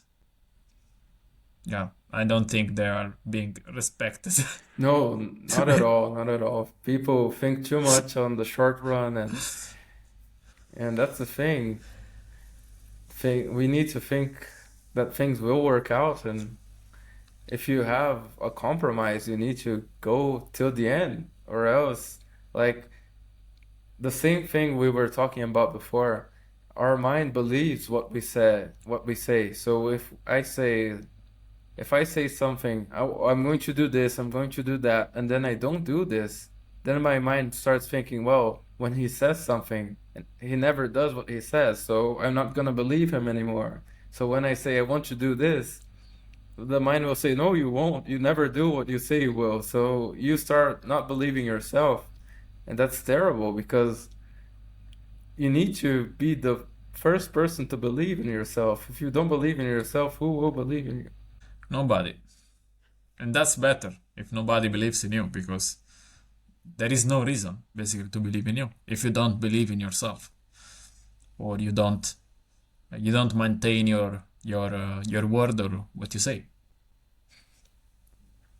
Yeah, I think many people they want to be the leaders, but they don't want to do the things that a leader must do. They don't want to be an example to the people that they are leading. So they just want the feeling of power. Oh, I'm a leader, but what's the point of having the standing, having like the role of a leader if you're not a leader in real life? But people they want the status. They don't want to do the work anymore, it seems. Yeah, exactly. Exactly. And that's why addiction are so dangerous because you get the status, you get the dopamine, but there is no work. So you imagine you are the champion, but you never trained a day in your life. You never fought a trainer. Oh, you are the champ. Consolation prize. Yeah, everybody's a champ. No, no, that's not how it works. There are ranks for a reason because people want to compete. Normal man with normal levels of testosterone wants to compete. If the T is too low, then okay, that's another story. But normal men want to compete. It's part of the man, basically, to compete. That's how man progresses. It's always a competition. Always. Against yourself, against the others, it's always a competition. And you need to feel like you deserve it. It's not like if someone gives you 1 million euros right now, but you don't feel you deserved it, it's like, what's the point? You know, it's like easy come, easy go. Yeah, exactly, exactly. That's why it's really dangerous for those people that let's say they have been broke for their whole life to just give them a big lump sum of money because they would still use it as before. Like the mentality hasn't changed. But if they had to work for that million, if they had to understand, okay, how to invest, how not to waste all the money, then it will make sense for them. But unless they get to that point, it's a bit useless to, let's say, to give them a price or, yeah, because it wouldn't help anybody basically. That's why you have people that win the lottery and in a matter of months, maybe weeks, they lose all the money because they never learned how to manage money because they never had money in the first place. They want to buy a boat or a fancy car or travel or give it away, and they don't know what to do with it. Yeah, 100%. Yeah, 100% liabilities and 0% assets. Just expenses, no investment. So that money is just spent. That's why with the rich people, they would, okay, give me 1K. I will make sure it's gonna be 2K someday. maybe tomorrow. I don't know. Some people can do it. Yeah, if you have the right opportunity at the right time, you can do it, of course. But yeah, and it's not only about money. Assets and liabilities can be about your habits, about your thoughts, about your beliefs, about anything really. You the same way you have beliefs that might be a liability, like in your identity, and you have beliefs that will be an asset. Like I can do anything that I put my mind to, for instance, is a belief that is a great asset because if you want to do something, you can trust yourself that you will find a way. And the same way, if you do the opposite, like I believe that I anything I do won't work out, then it will be a terrible liability to have such belief. Yeah, yeah. You actually, I never thought about it that way. So thank you a lot for that. But that's completely true. Actually, that's completely true. I might use this in the coaching as well.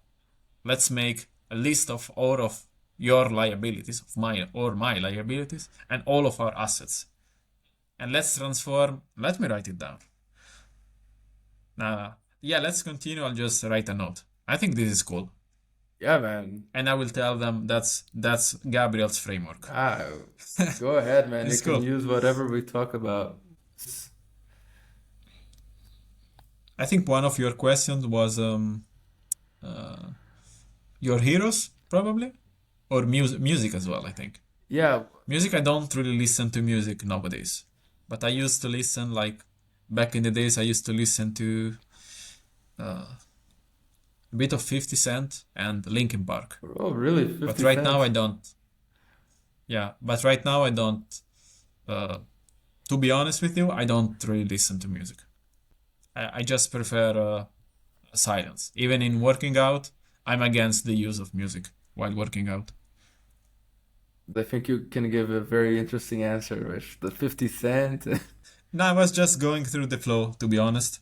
I was just, let's say, copying what was uh, let's say, the movement at the moment of the music. And then after a while, I was more, yeah, let me understand what I like more. I listen to different types, to techno, to R&B. And then as time progressed, I was listening less, less, less, and less. And then now I'm not. I prefer silence, basically. I just prefer to be like it doesn't. Music doesn't give me a feel good feeling, to be honest. I don't know why. I just it's just noise in my head, basically. Like even if I'm cleaning, let's say, I want to clean without any noise because that gives my brain chances to do its thing, and I get many ideas basically that way. But if I'm listening to something, even a podcast, it's like my creativity is like dies. I'm not creative anymore because there is something external entering my brain. But if I give myself silence, then my brain can start like coming up with things on its own. But have you tried doing this with music without lyrics, like classical music, or for instance, you know the Yeah, yeah, I've tried. Yeah, I've tried. I've tried with what was it? Beethoven. I tried with Mozart as well. Same thing. It's just too. Yeah, it's just too much noise in my Mhm. head. I feel too much. Uh, what's the word? Invasive.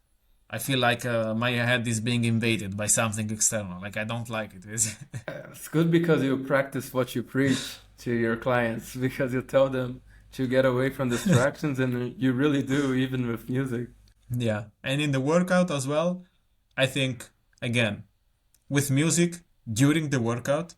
With the music, you're pushing on the pleasure side with no effort while you're working out. So with music, actually, in the long run, you're making the effect on of the workout, the feel good effect of the workout, worse in a certain sense.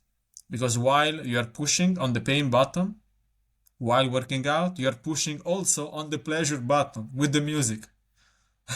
So you're not getting like the real high from your workout. That's science, unfortunately. I know a lot of people love to listen to music, while you work out, but scientifically, that's what happens. And do you think when you work out without music, you can concentrate better and have a better workout as well? I've just started doing workouts without music because my my earphones were broken, so I couldn't.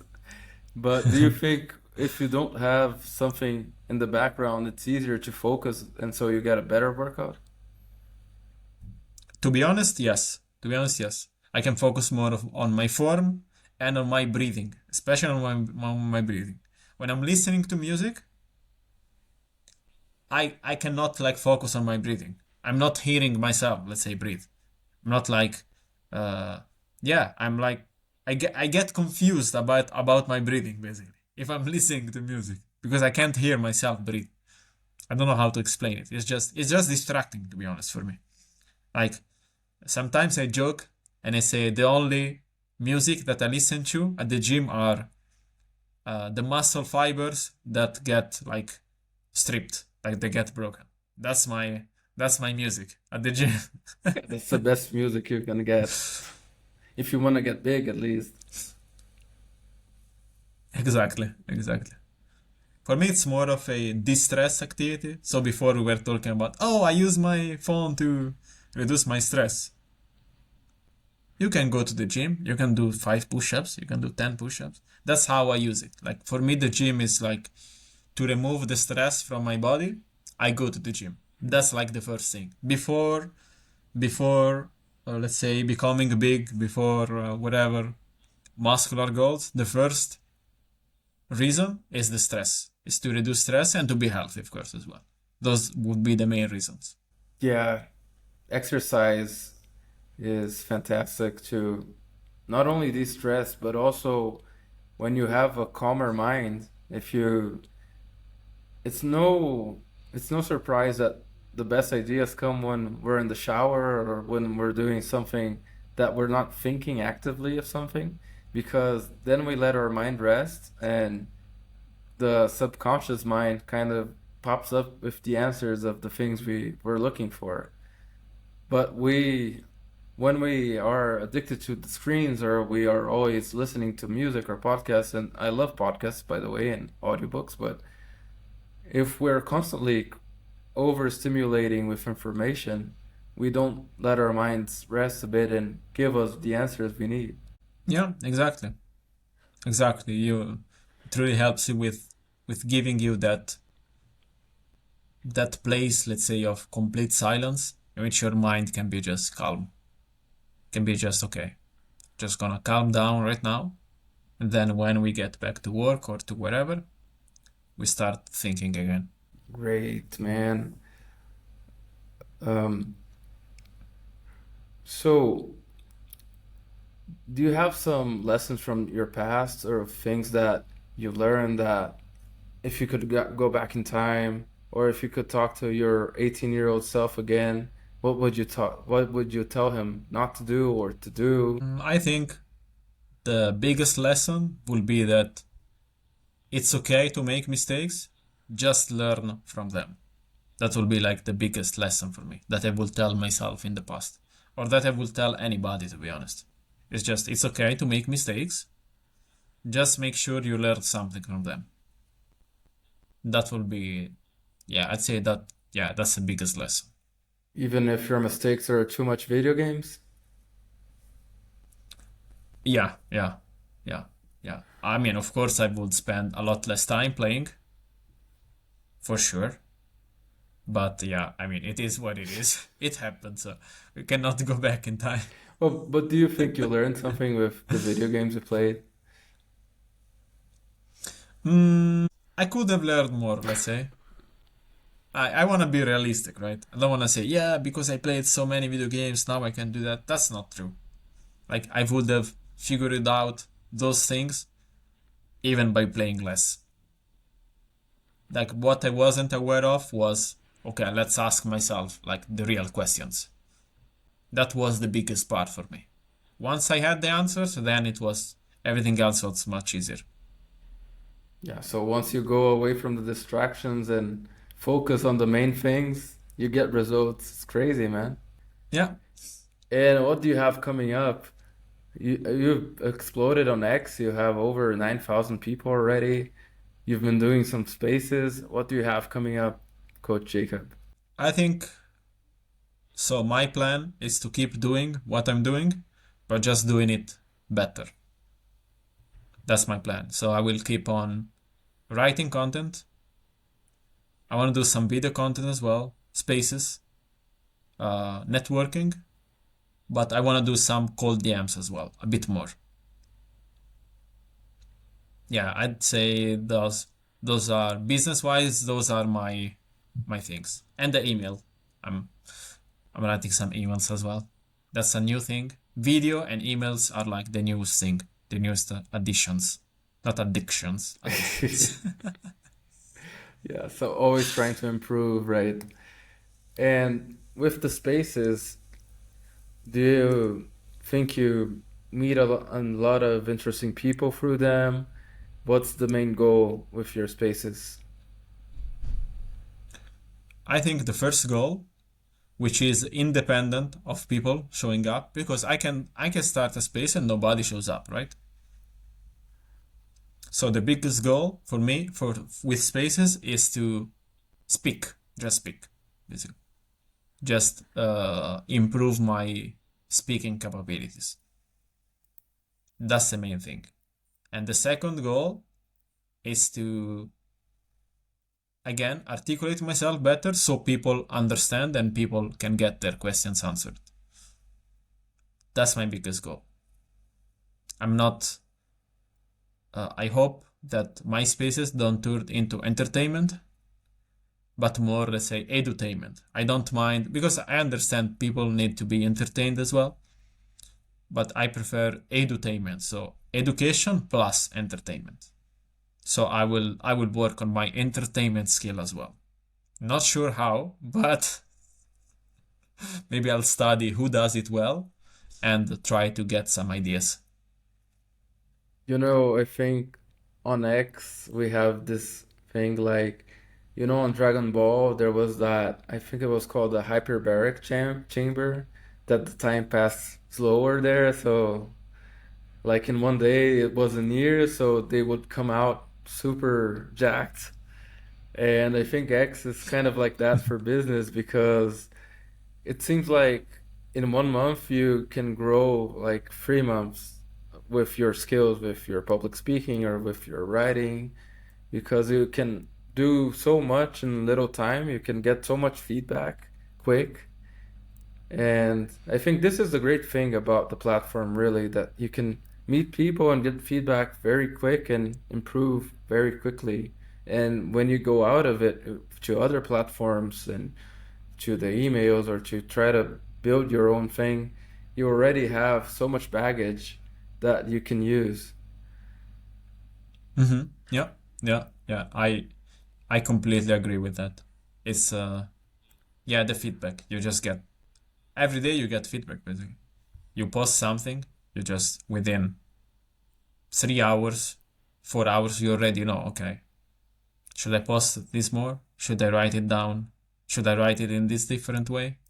That's good. It's and for me that I'm an engineer by background, I really love like this. Let's say data-driven platforms. I really like to look at patterns. I really like to look at okay, how can I write this in a different way? I like that. Yeah, it's like you throw And a fish net and you come back later and get the fish, and that fish or the data that you can improve your offering, improve what you're writing, right? absolutely. What are you working on instead? What are you? What are your yeah? What are your goals for your ex business or your business in general?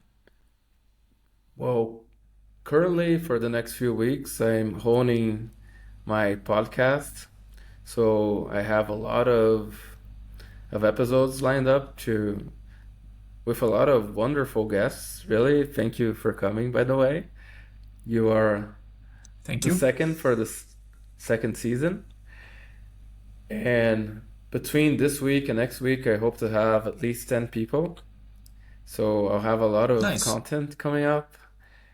Also, something that I'm almost finished is a memory slash productivity course because I see that many people, of course, because they have their attention scattered in 1,000 different things, and that doesn't help. But then they think like, oh, I can't remember anything, or I'm missing appointments, or and that's why I'm building this course. It's pretty much done. I just need to finish a couple of things in writing and do the videos for it. And I hope to finish it next week. And after this, I still gotta think about get the feedback, get the data, and then think about the next things coming forward. That's good. I love that. Yeah, man.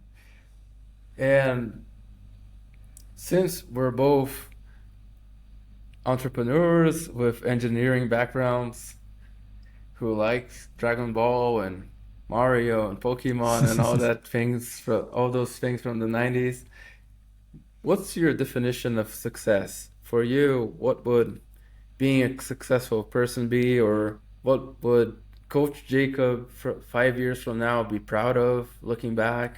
I'd say so. My definition of success as a religious man, let's say, is that I am following God's command, and I'm trying to be the best man on this earth I can be. That will be like the ultimate success for me.